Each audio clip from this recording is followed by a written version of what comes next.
Hi, I'm William Stewart. Welcome back to our study on the book of John. I'm glad you're here. We're in chapter 8 today, and this is a glorious chapter. The last 4/5 Christ is dealing with the Jews again and their chronic confrontation. They just don't give up.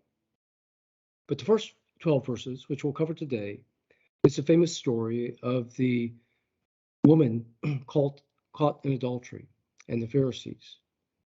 So as you may remember, that Christ was near or actually at the temple in what was probably the last year of his ministry and after the Feast of Booths, over which we discussed in chapter 7. And he's at the temple, and the Jews bring him a woman caught in adultery and say that the law commands us to stone such a person.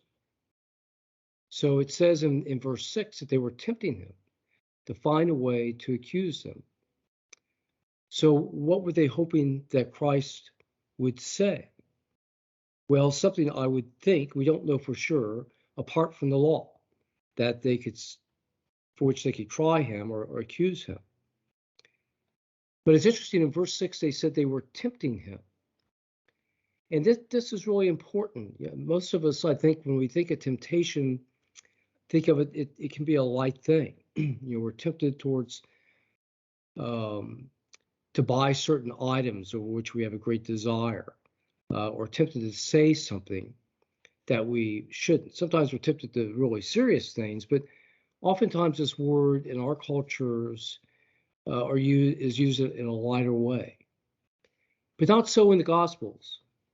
I think when it says to tempt, it means that the Pharisees were really trying to trip up God.